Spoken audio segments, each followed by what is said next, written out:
What we're standing in right now, it looks like it's either like a porch that's been built onto the front of a house, or it's like a garage or something. But it's a restaurant, and it's right in the middle of Langa. It's just not what you would expect to find. In the apartheid era, black people were not allowed to have official businesses. And then what has happened since 1994, where white people are now allowed into the townships, is that people have taken their homes and they've turned them into tourist attractions. So you can come and stay here, you can have dinner here, and you can actually experience township life.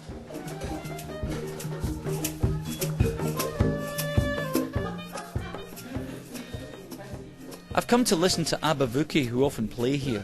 You can hear them jamming in the background. Now, the band consists of 10 multi-instrumentalists who mix brass together with African instruments, marimba, djembes and other percussion. They all sing and they make this fantastic sound which they call Afrofusion, a kind of African jazz.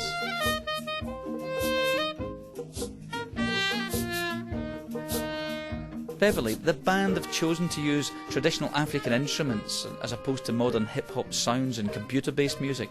Why have they gone down that route? They all are clearly musical and wanted to start playing when they were quite young, and that was what was available. But now the reason that they've stuck with it is because they've developed their own unique style where they've taken those instruments and they've made them modern. And they also have a strong cultural side to them, and they want to keep going with the traditional instruments for the next generation.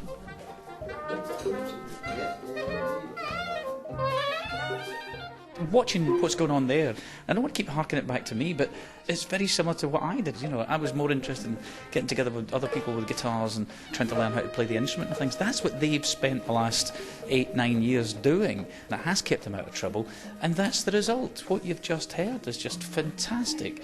They're more than just musicians. They're a family who will hopefully carry this on for the rest of their lives.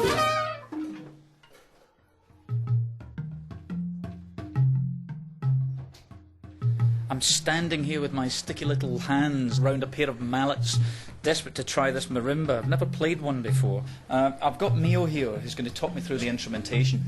Yeah, it's a xylophone, like a piano. I can put it like that, but it's a wooden piano in African. And these are just solid slabs of wood. How do you get the resonance? How do you get that tone from these bits of wood? Okay, there's a box under the notes. So it's amplified, the sound resonates through this box underneath? Yes, we call it a voice box. There are no kind of blank notes that you'd see in a piano. There's one F sharp that I can see and nothing else. So what actually comes out, I'm not quite sure, but it sounds like fun, though.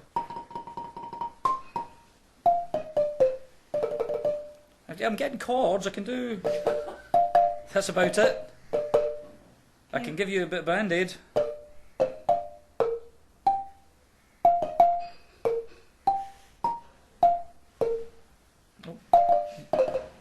I've run out of notes.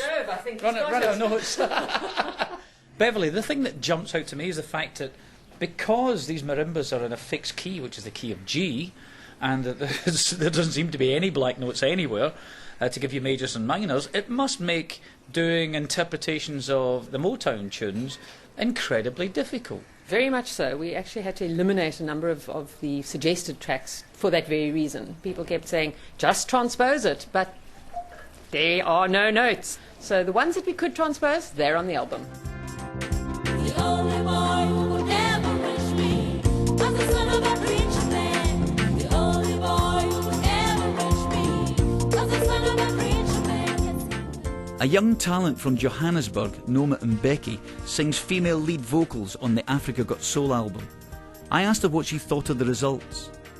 I don't know how these guys were able to do it, considering that Barney, the guy who was mixing, is from Britain. But the way he was able to capture the South African sound just blew me away. The whole fusion of the instrumentation, particularly the indigenous instruments that were used, that made it a purely South African flavor, did it for me. I think some of the purists really don't like me. Music producer Barney Rattle. Because they're like, you know, you can't do that, it's sacred. I mean, this time I've managed probably to upset everyone, the Motown lovers and the African purists. So when I've waded through all that, hopefully we'll have a hit record that all the other people will like.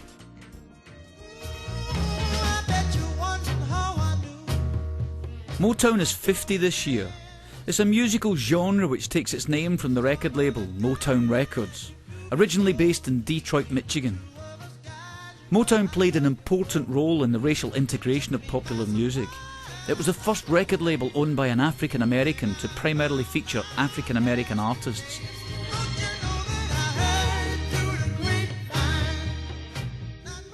It launched legendary artists like Marvin Gaye, Diana Ross, Smokey Robinson, Stevie Wonder, and turned them into worldwide names.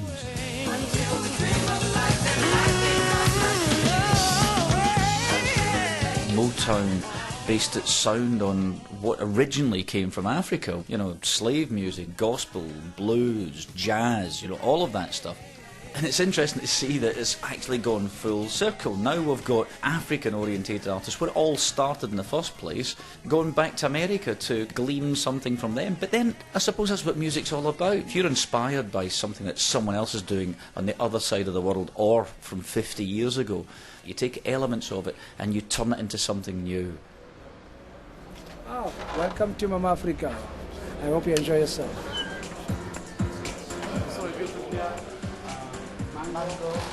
Mama Africa is a well-known bar in the centre of Cape Town, and Abavuki play here twice a week, and it was named after Miriam Makeba, one of South Africa's most famous daughters. She was Hosa like Abavuki, and she used her legendary voice to raise the political plight of black South Africans under apartheid. The bar itself is very cool, but it's quirky at the same time, so it's obviously designed for tourists. It has a chandelier made out of drinks bottles and a bar that's in the shape of a snake, which at the end of the bar climbs up over the wall. And it's probably the exact place that Abavuki should be playing, in front of the tourists. The band have added a few of the Motown songs to their set tonight, and I'll be really interested in seeing how the audience react to their uniquely African take in those songs.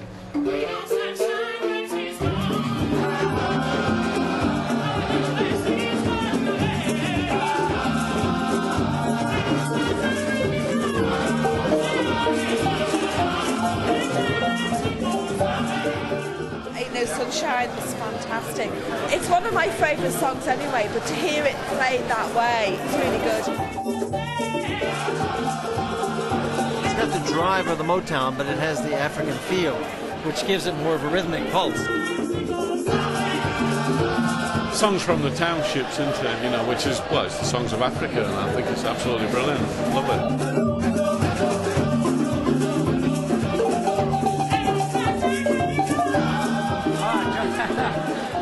If only I were a frontman like that. This guy's just absolutely amazing. He's standing there, he's riveting, he's singing all that stuff with no amplification at all. You know, I would be hoarse after the first two songs.